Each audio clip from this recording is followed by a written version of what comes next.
Walang internet to. Ay, kailangan pinatay na yata yung internet.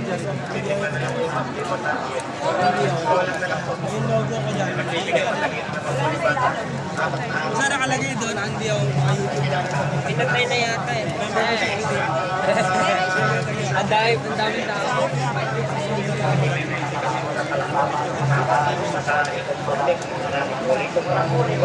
Wala rin.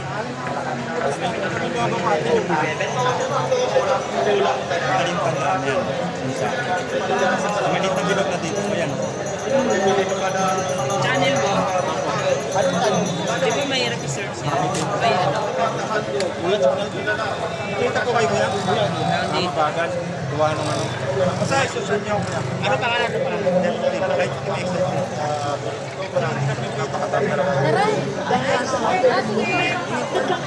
Sige po. Hindi. Pinapi ko lang.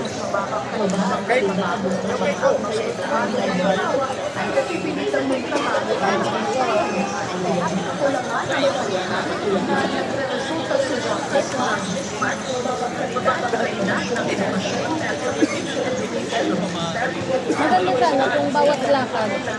Hindi mo. Nag-ano ako. Get mo.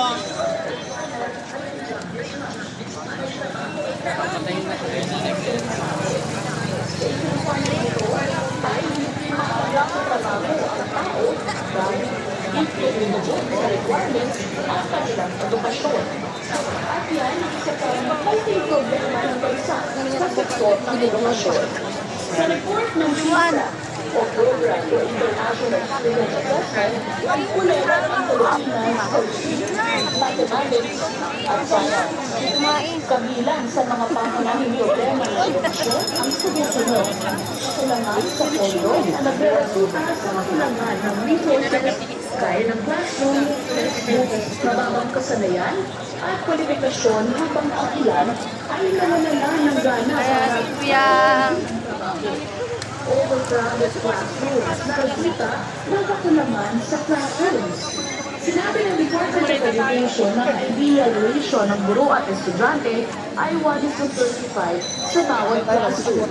Mayroon lang ang kakulangan sa classrooms na aabot sa 165,000.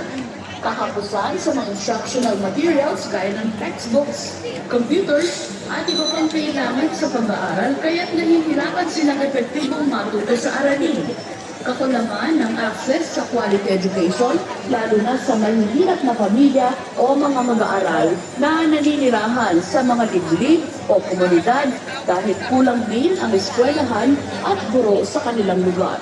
Walang alternative learning system as ini-encourage ko or gusto kong mag-open ng alternative learning system kasi ito yung mga magbubukas sa mga kabataan natin na mga undergraduate ng elementary at undergraduate ng junior high school or high school na makapag-aral sila, makapag-isip sa eskwela.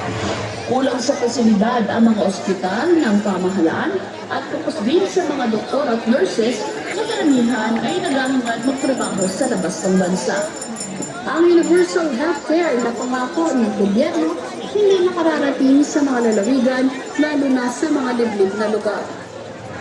Problema rin ng mga kababayan ang kakulangan ng infrastruktura. Ang mga proyektong tinarget matapos ng Department of Public Works and Highways hindi natapos sa takdang oras. Maging sa aspeto ng transportasyon na umuubos sa oras ng mga manggagawa sa biyahe dahil sa matinding traffic. Oras na sana na nagugol nila para sa kanilang pamilya. Sa isang pag-aaral ng Japan International Cooperation Agency o JICA, halos 3.5 billion pesos ang kalugihan sa ekonomiya ng bansa dahil sa traffic congestion sa Metro Manila o tumataginting na 1.27 trillion pesos sa loob ng isang taon. Ang mga problema sa kahirapan, kawalan ng trabaho at katapusan, naging sanhi para malulong sa bisyo at paggawa ng iligal ang ilang mga kababayan. Ang mga iba't ibang krimen, nagsasapanganib sa kaligtasan ng mamamayan. Presyo ng mga pangunahing bilihin, sa mga konvensyonal epekto ng climate change at mga emosyon. Ilan lamang ito sa mga problema pinakaharap ng ating bansa. Bagay na maaksyonan kung isa sa isang muna ng ating mga lider ang kanilang pamumulitika at magkaisa muna para malutas ang mga problema. Maraming salamat, Juan de la Fuente. Yan ang nangailangan ng maraming serbisyo na sobra. Kaya marami. Ako po ba? Oo. Nasa marami pa ng kawayan at kabayan. Wala na parang dapat yan. Dahil lang ito sa problema sa agrikultura, ang pangunahing nakaka-apekto sa mamamayan. Kasi pagka grabe ang matindi po ang problema natin sa agriculture. Pero yung agriculture na kabuhay, pero lahat ng ating kinakain, mostly ay imported, mula sa sausawan, papanasa, hanggang doon sa sinasabi at ulam. Hindi tayo bumubuhay kung hindi imported. Hindi buwan kayo kasi Meron tayo ng ano. samantalang sabi natin sa bansa ang susi ng pag-ingat natin ay ang agrikultura. Yan po dapat ang pag-ingat. At ang patangat ng agrikultura ay talagang mainly, talagang makakagawa ng gobyerno. Kasi mula sa policy, sa pagbabudget, gobyerno ang papasunod. Ganyan daw ang problema ng mga magsasaka. Diyan sa Kalaynayan, sa Disakis, sa Takrus. Ayun, ang Takrus ang Pales. Na dahil po nakasubaybay sa atin sa pangunan ni Tatay Juan at Nanay Pilma Mercurio. Mga taga Sambales North. Pero kahit na po ganoon, ay papunta sila dito sa Luneta, Afghanistan. Isa-shoutout ka rin natin. Edith Lesa, Bill Fortaleza, Manod Villacapal, Jameson at Nelson dito sa Central Office. Ang Kuya Alson Bumagat naman dyan sa Mahadika, Bulacan East ay nakatutok na ay patuloy na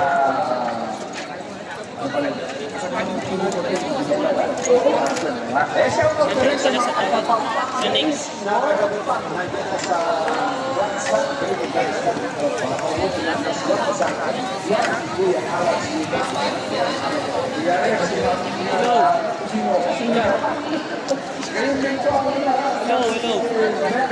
Sumera Aspal, nanonood sa inyo dito sa Grandstand at mga taga-web ang Kuya Arturo Santolisas naman, nandun na pala sa may bahagi ng Panawag dahil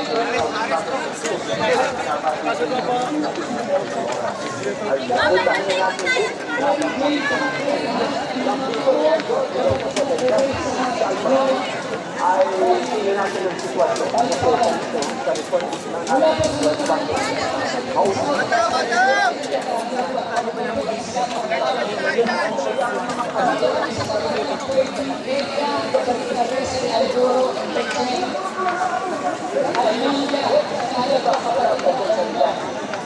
Mark Palagit, nandito po ako sa Beijing area, Kajeri Sulit po, lokal na Cardona. Kami na po, oo nga po, parang pa sa auto kami na po sa Mata de Villanueva, hinahanap ka po ng anak lang na sa kapatid na Sheila May, Bustamante Villanueva, Christian Almeniana, dito po sa Beijing area, Santa na. Kaben, kanina pa kami nag-aantay sa'yo, di ka pa pumupunta sa Beijing area. Wala kaming baon, nagugutom na kami. Ang nananawagan po, Kahil Bakinya.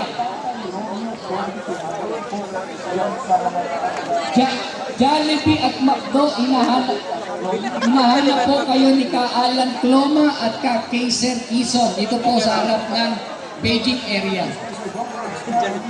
Happy anniversary Ate Roxanne and Kuya Brian mula sa Torre Lisa family, kapatid na Real Lisa Cañedo. Mahal na mahal ka daw ng asawa mo, nasaan ka na daw?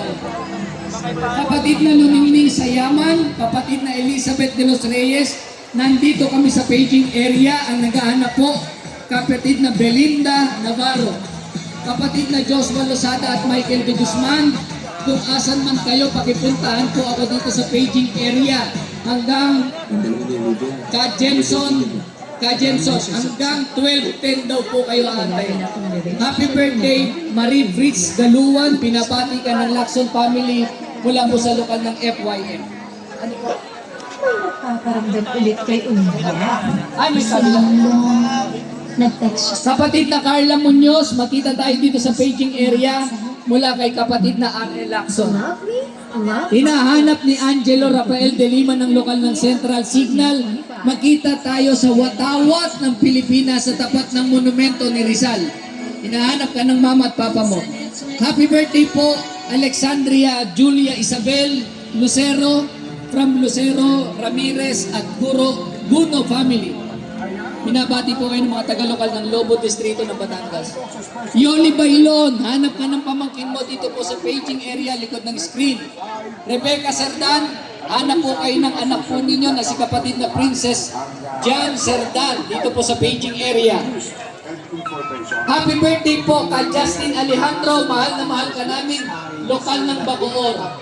Tinatawagan po namin si kapatid na Vilma Marie Perocho. Nandito kami sa Ross Boulevard. Ang nananawagan po, Jonah Lee and Johnny. Pakisabi. Para po kay Violeta Menes. Andito po si kapatid na Virgin Venezuela sa paging area. Kapatid na Violeta Meneses, hanap po kayo ng Virgin Venezuela dito po sa paging area. Kapatid na Rosa Matatay, hanap po po ng mama mo sa tapat ng security na pinapagkita ng dalawang orange building. Basura! Patulagan. Hanap po kayo ng mamang po ninyo, makita po kayo sa tapat ng Burger King. Kapatid na Martin Guzman ng lokal ng Pasig, Matangkad. Happy birthday po. Kapatid na Berlin, Queen Mendoza, mula po sa lokal ng Salinas, Bacoor. Distrito ng Cavite, hanap po kayo ni Luis Canlas at kapatid na Beijing po, Giancarlo Gila. Dito po sa Beijing area.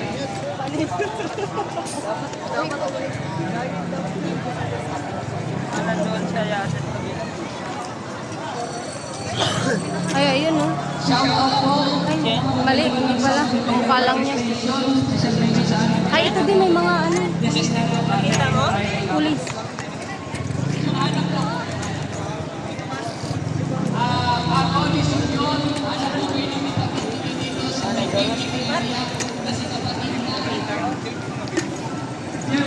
Dito muna tayo sa mga... Sa mga taga-lokal po ng Orsay Distrito ng Cavite South, ulitin po namin ang bus number 2 mula po sa inyong video.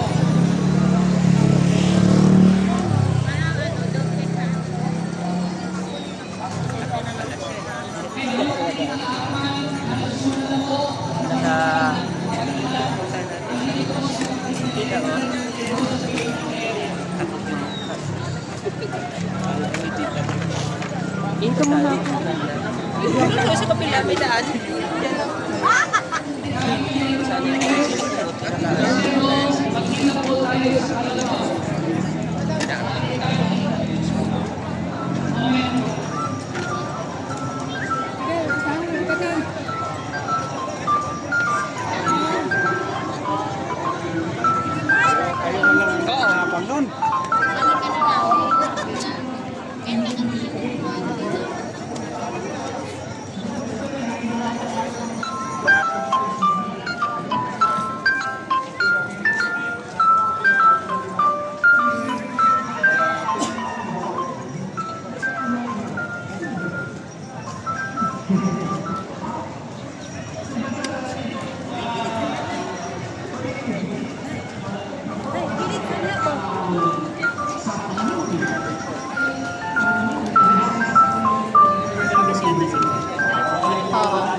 tayo dito. Wait lang.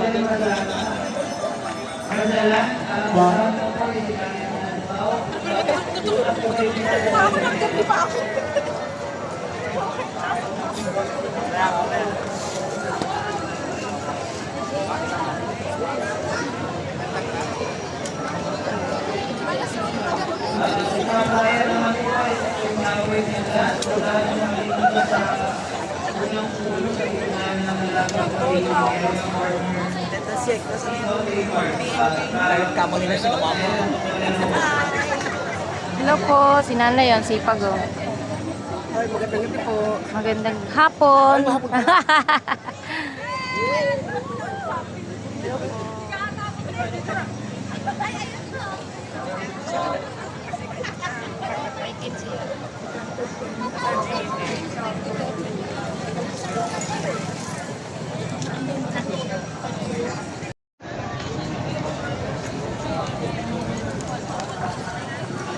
Nanap naman po, Kajanis at King Maluya, punta po kayo sa Rizal Park, ay hindi maharap na Ecole Building. Or wait namin kayo po sa paging area. Lobat na po yung Ansulat. Kaya po sa lokal ng mga paging sa tawag ng City Laguna.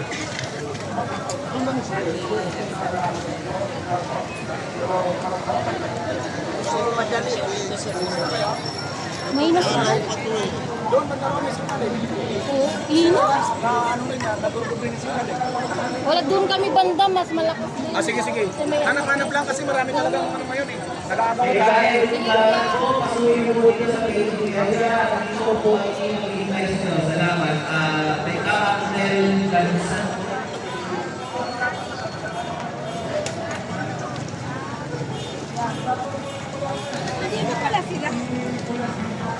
Para po kay John Clark Ferrer, hanap ka po si Ate Michelle Sayo.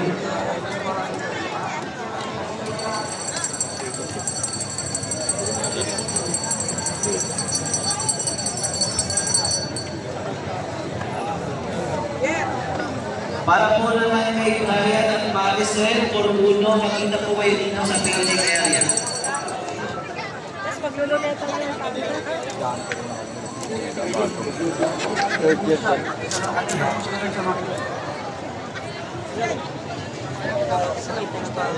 Para po kay Bea Amor, Shera,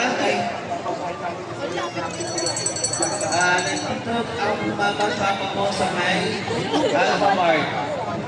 Naku, dito si Or nakikala ako ang Boulevard. Kay guys, naman sa Boy, harap. Mars Boulevard. Leto dito. Ay, shoutout! Walang signal. Sariaya, Quezon! Walang signal. Maliban sa kanila sa Francis Cortez, at dito po kami sa likod ng swing ng engineering.